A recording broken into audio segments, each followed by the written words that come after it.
Hefting is a term that's used by beekeepers to try and judge the weight of a colony of bees, especially during the winter. And it's something that we do fairly regularly, but not too often. And basically all we do is just very gently lift up the back of the hive and each side. And during the winter, you can gauge how much weight has been lost. Because unless you're feeding, of course, there shouldn't be any income until the spring. So the weight should reduce. It's a fairly simple thing to do for an experienced beekeeper, but for an inexperienced beekeeper, you need to get some practice, if you get what I mean. All you do really is just take the roof off, preferably. There are bees here flying, so I better be careful. And all you do is just lift up the back very, very gently, and then each side, just like that. Now the reason I do each side is because if the bees have put the food over to one side is going to feel heavier than the other. So you've got to sort of take a little bit of an average. Now you can't weigh the amount of food that's in there, obviously, but if you know at the beginning of the winter that the colony is full of food, they can't really take any more, just lift it up and just get a mental note of what you've got. And then certainly until the new year, I would probably do it about every 6 weeks perhaps. So perhaps early in November and then towards the end of December. When queens come into lay early in the year, that's when food starts to get used at a faster rate. So then I will probably do it every 4 weeks. And you'll soon pick up what the weight of the hive is. Now you need to be a little bit careful, because if you've got older boxes, and I'll show you some in a minute, if you've got older boxes, they are very often made out of all sorts of wood, and some of those that I've got can weigh twice as much as others, so you need to be careful about that. The modern boxes, if you've got something that's made in the last 15 or 20 years, then they're all going to be very close weight wise. So you need to be aware of that.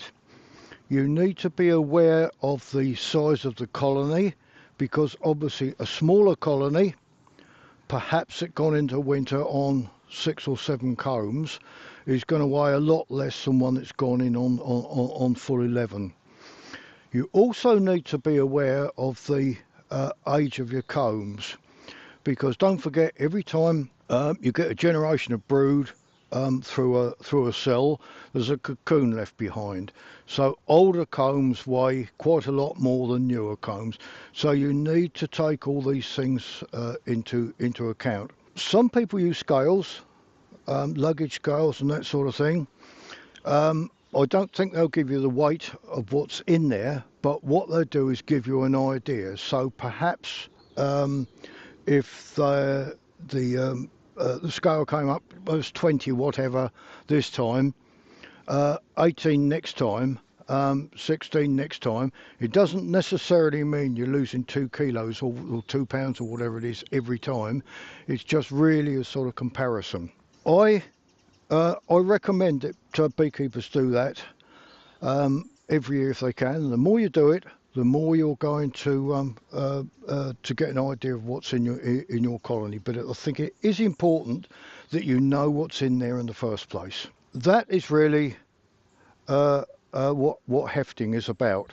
We're now going to have a look at another couple of boxes and a double brood chamber, so that you can relate it to whatever you've got in your own bees. One thing I'd suggest you do is take the lid off first, because lids can weigh quite a bit.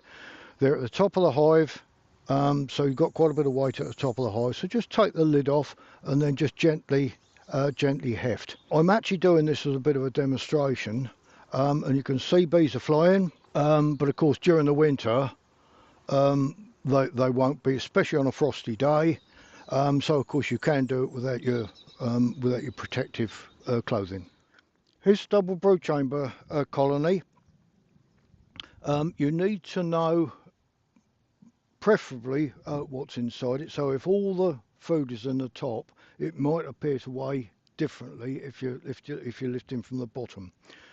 So just gently take the roof off.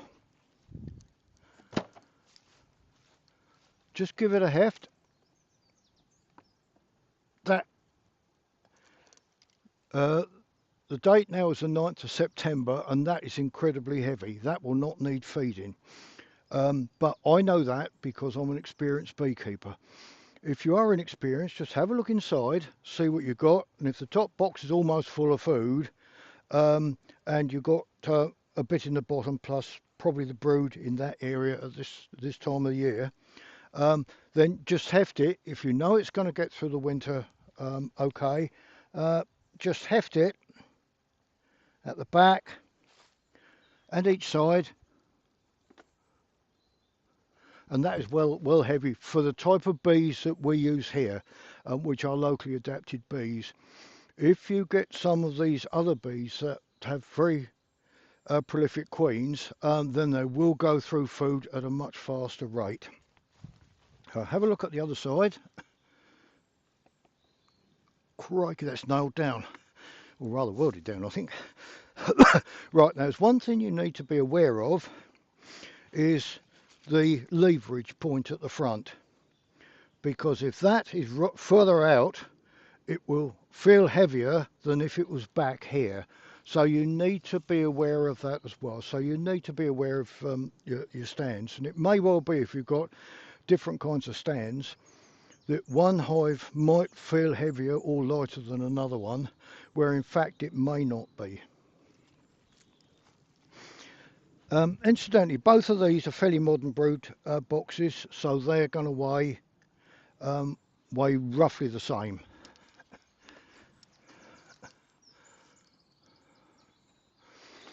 Right, here we've got two hives with different sorts of boxes. This one here is a new hive, so that will probably, all new hives will probably weigh within a little bit of the same. There are two there which could be anything up to 20 years old. Both of those will probably weigh about the same as this one here.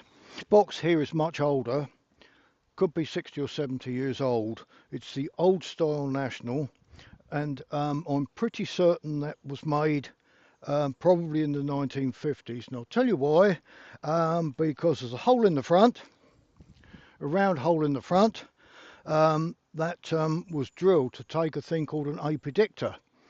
A little bit of history now, but it was basically a microphone that went into the hive, and it was the apidictor was designed by a man called Woods, and he discovered that bees, when they're preparing to swarm, they made a different sound.